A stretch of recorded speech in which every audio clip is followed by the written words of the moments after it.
Hej Björn! Hej! Välkommen! Vi ska köra ett avsnitt här idag. Och innan vi kör igång, tänkte vi ska ha ett bra tempo här, så tänkte jag att du får berätta lite kortfattat om dig själv först och främst. Ja.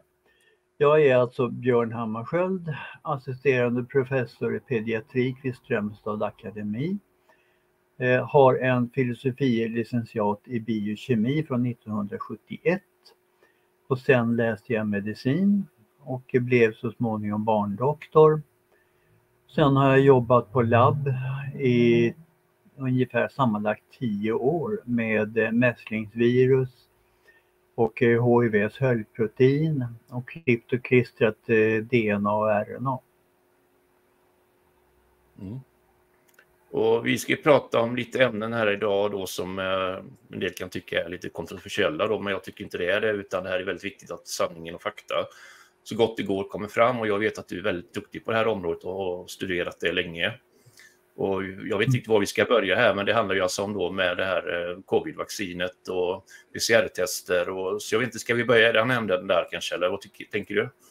Ja, för det första, kontroversiellt har ju en synonym och det är sanningen. Och det är alltid roligt att säga det till någon som kan anklaga mig för att vara kontroversiell. Det är bara att säga då att jag säger bara sanningen.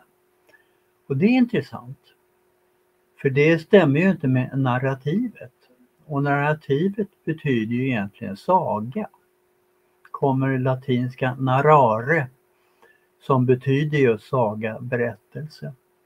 Och narren vid hov och andra sådana här tillställningar var ju tvungen att berätta delvis sanning för fursten för att själv ha mat för dagen och överleva. Så det är därifrån ordet narrativ kommer. Det är alltså att narras. Jag tycker det är underbart när man tänker på vad det är för någonting. Och att alla gillar de här sagorna tydligen. Ja, så men kan om man ju vi säga. tittar, ja. Därför att sanningen är ju inte riktigt samma sak som narrativet. Nej. Om vi då ska titta på det som jag tycker är det mest upprörande i hela den här sagan och sagoberättandet, det är ju det här så kallade PCR-testet. Polymerase Chain Reaction, som uppfanns av en kille som heter Gary Mullis på 90-talet. Och det är ett sätt att mångfaldiga en snutt DNA. Och då skaffar man sig en liten snutt av en DNA-tråd. Den behöver inte vara mer än ungefär 25 till 50 nukleotider, alltså baser, lång. Så värmer man upp den i hög temperatur och då går DNA-trådarna isär. Och så har man slängt dit den här lilla söksnutten som då kopplar sig till den ena DNA-tråden när man kyler det här igen. Och sen sätter man dit ett enzym som kan förlänga den här lilla korta DNA-snudden med den långa tråden som mall. Och då har man ju fått 2 stycken trådar. Det är en cykel. Sen tar man och drar isär det här igen, värm upp. Och sen låter man kyla ner igen och så kommer det här så att varje gång man värmer upp och kyler ner så har man fördubblat antalet DNA-molekyler. Och efter 25 gånger då ligger man uppe på ungefär 15 miljoner DNA-trådar. Då kan man ju mäta dem lätt. Och det är det här man då har kört med. Blir det en felläsning, vilket är ganska stor risk att det blir någonstans. Om det sker före 25 cykler så kommer den inte att synas i slutresultatet. Men kommer den efter de här, eller under de här första 25 cyklerna och sen man kör 25 cykler till. Man hittar inget virus-DNA. Men däremot så hittar man då den här falska sekvensen upptäckbara mängder. Och man har kört de här testerna i inte 25 cykler. Man har kört dem i 35, 40, 45, 50 cykler. Så att det här visar ju då att så fort man hittar någonting så är det med största sannolikhet fel. Det är ett falskt positivt svar. Och så går man ut och säger att det här är jättemycket, många som är sjuka. Men man mäter inte ett infektiöst virus. Man mäter en snutt RNA som man sen tar och läser av och gör om till DNA. Och sen kör man det här. Så att det här är många steg man måste köra igenom för att få det här testet att fungera. Och Kari Myllis sa ju redan på 90-talet att det här går inte att använda för att ställa diagnos.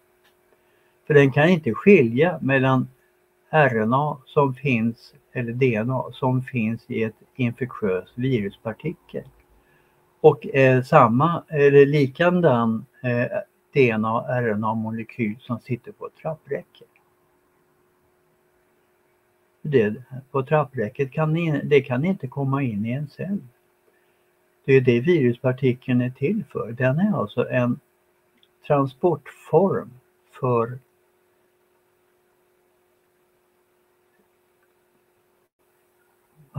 genetiskt material.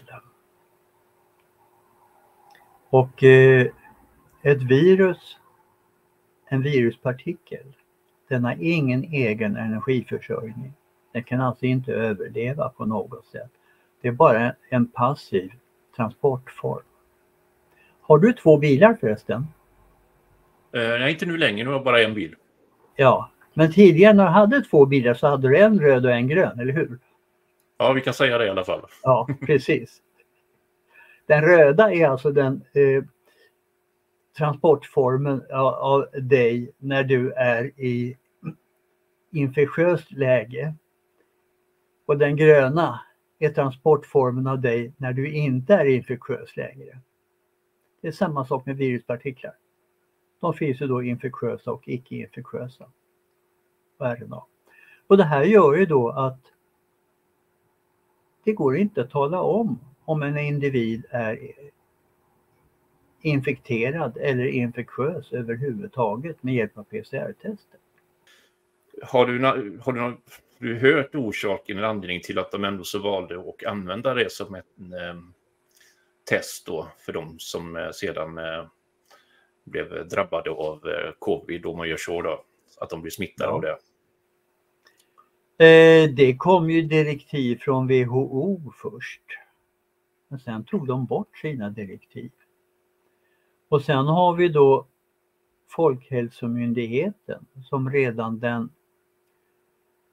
21 juli 2020 gav ut en uppmaning till alla regioner i Sverige att låta bli att använda PCR-testet för diagnossättning, för den kunde inte användas för diagnossättning. Men det struntade regeringen i. Det struntade våra myndigheter i. Det struntade våra regioner i. De bara körde på. Och det bästa av allt var ju att regeringen kom överens med SKR, Sveriges kommuner och regioner, som är en ideell förening, inte en myndighet. Så det går inte att ta reda på vad de har för information, vilket man skulle kunna göra vid en myndighet. Men då kommer regeringen och SKR överens om att vi ska muta regionerna med 1500 kronor för varje PCR-test de gör. Så regionerna fick 1500 kronor för varje PCR-test de gjorde. Inte undra på att de då satte fart och tog många PCR-tester. Och det här räckte alltså fram till sista december 21. 1 januari 22 hade regeringen sänkt mutan till 1100 kronor. Men det togs ungefär 27 miljoner PCR-tester i Sverige i regionernas regi, mer eller mindre, som gav regionerna 37 miljarder kronor. Det är lika mycket som 3 eller 4 normala regioner gör av med per år. Så inte undra på att regionerna gick med rejäl vinst de här 20 och 21 och 22. Ja, 23 tog ju bort mutorna och sen då vid årsskiftet 23-24 så fann man, oj då, vi har gjort jätteförluster i regionerna, vi måste dra in verksamheten. Ja, de fick inga mutpengar längre. Nej, jag tänkte det, och jag vill bara lägga till en sak där du pratar om då också med PCR också. Nu som jag själv aldrig har tagit någon sån PCR-test och så, men då när det var så aktuellt då, var det inte så också att folk fick betala för det också, eller var det gratis? För jag tänker på det här att det blev liksom dubbel inkomst. Ja, det här var för att det var ju också så att skulle man resa någonstans utrikes, då krävde flygbolagen av någon konstig anledning att man skulle vara PCR-testad. Vissa länder krävde det också. För att överhuvudtaget få resa utrikes och komma hem igen skulle man vara PCR-testad. Och det kostade 2 500-3 tusen kronor de här PCR-testerna. Min dotter har ju sin pojkvän i Frankrike. Så hon var ju tvungen att ta sådana här tester innan hon skulle åka iväg och hälsa på honom. Och hon fick betala 2 500-3 tusen kronor per resa i varje riktning. För att överhuvudtaget få resa. Det här strider mot allt vad lag och rätt heter. Vi har en grundlag i Sverige som säger i andra kapitlet 8:e paragrafen, du får resa fritt. Det finns inga restriktioner på att resa i Sverige eller utrikes. Och är du utrikes och svensk medborgare så kan man inte ställa några krav överhuvudtaget på dig. Du är alltid välkommen hem till Sverige igen. Det står i våran grundlag. Och sen har vi EU-rätten som säger samma sak. Vi har ju Europeiska unionens stadga för grundläggande rättigheter som Sverige som ordförandeland skrev under den 1 december 2009. Och där har vi artikel 45. Där får du resa fritt i hela EU. Du får till och med bosätta dig var du vill inom hela EU. Fast den svenska tolkningen är inte riktigt så generös, men då begår vi egentligen brott mot EU-rätten. Och det är många olika faktorer på det här också. Och det är bra att vi tar upp detta. Det är så lätt att glömma hur det var innan, tidigare och efter det här som skedde vid den här tiden. Yeah. Och nu har ju det blivit på något sätt att vi har accepterat det. Ja, Inte kanske det här verkar vara ett test för att se hur lättlurade vi är. Och jag tycker det här egentligen är ganska fruktansvärt att myndigheterna utsätter sin befolkning för ett sånt här stort jättebedrägeri. För att i och med att det kommer ju mer och mer positiva tester. Som mest var det 25% som påstods vara positiva. I vanliga fall så låg den 7-8%. Och där kom WHO också med en varning i augusti 2020. Att man skulle tänka på att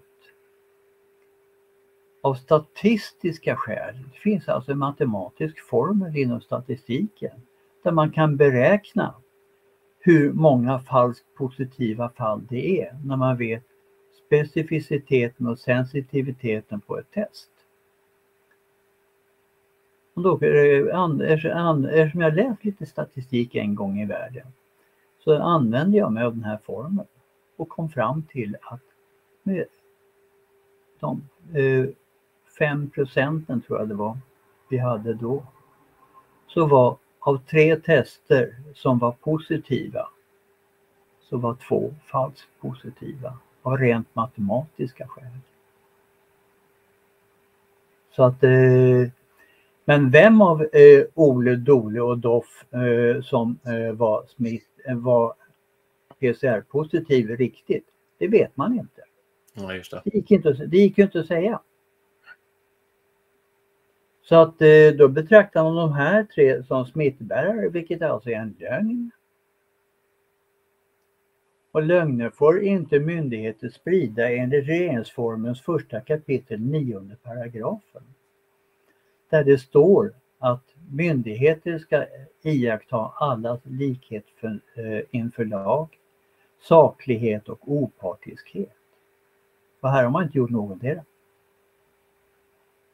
Nej.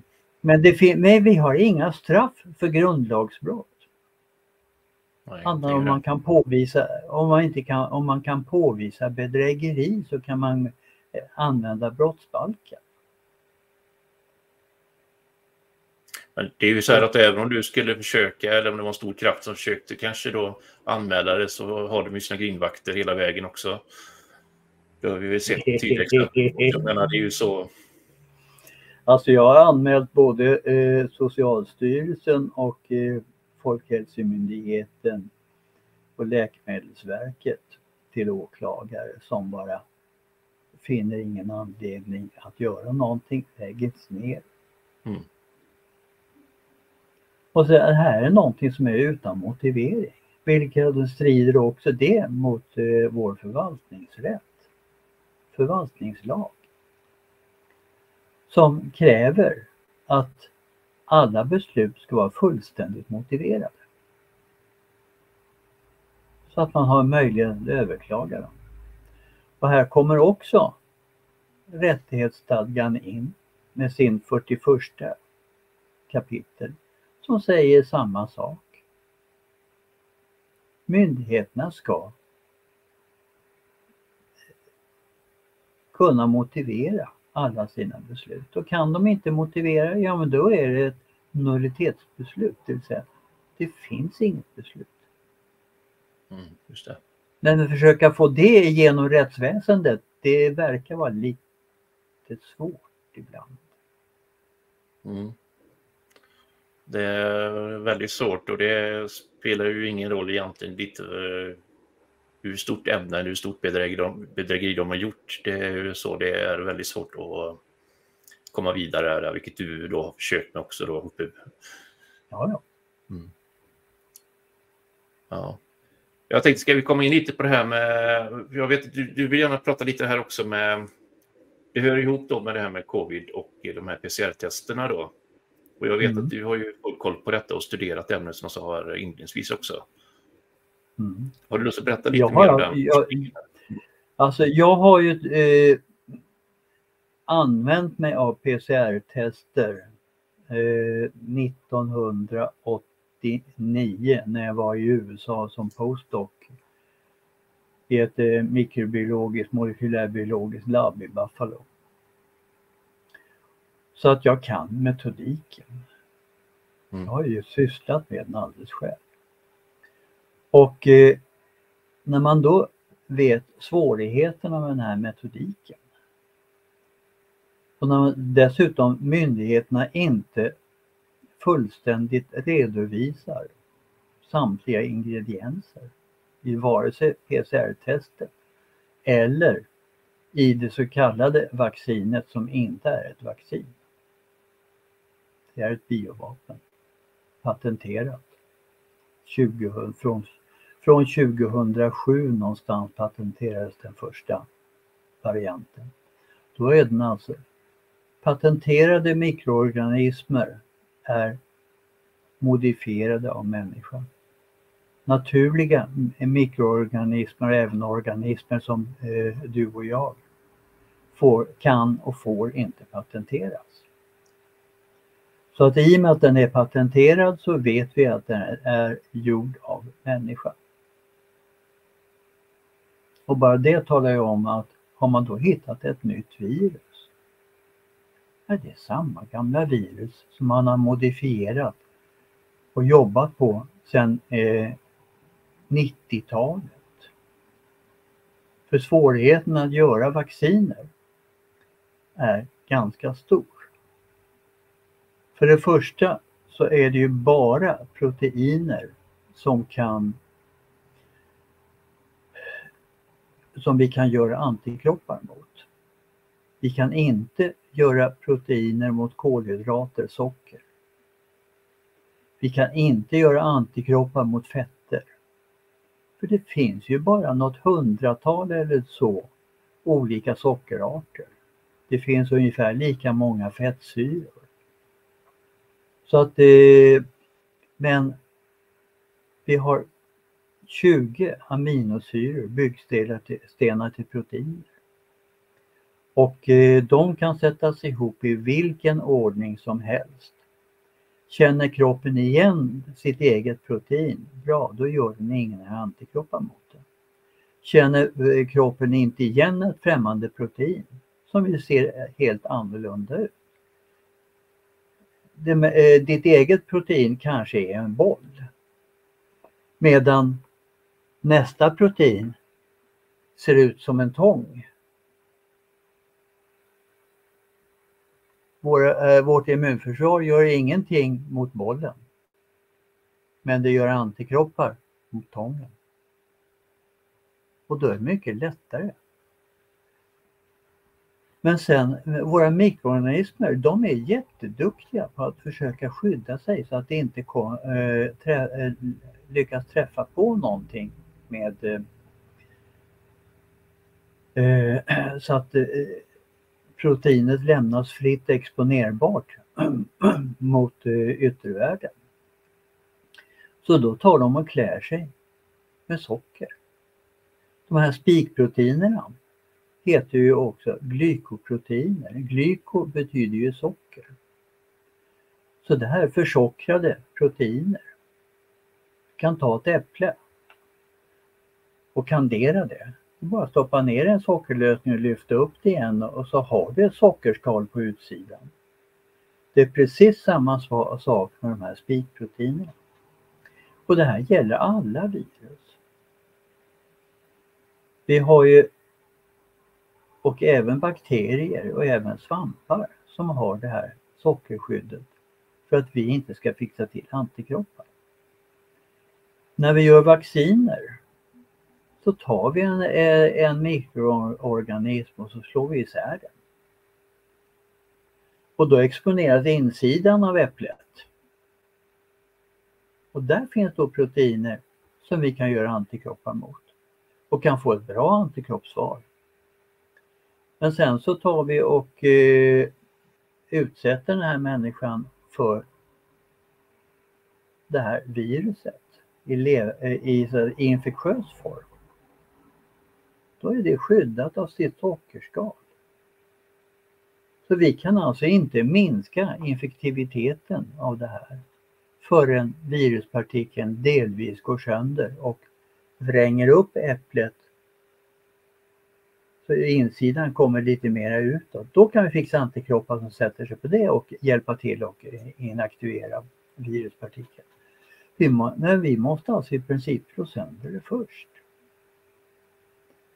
Och sen har vi då både virus som är nakna, det vill säga inte har något modifierat cellmembran, eller vi har proteiner. Ja, det är ju exempelvis polioviruset. Det också ser ut som en fotboll. Med lite spikar utåt. Alltihopa försockrat. Och sen har vi då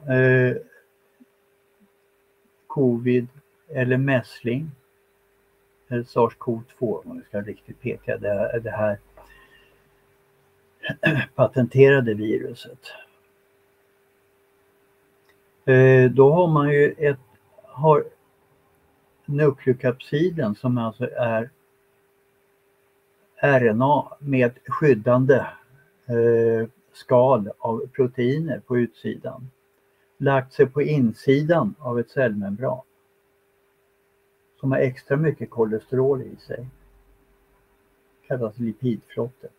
Och sen bubblar den här ut. Och har då med sig RNA, DNA, alltså genetiskt material.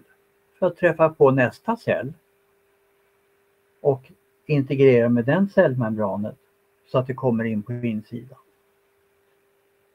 Så det här är samma mekanism som de fick Nobelpriset för 2013 i medicinfysiologi.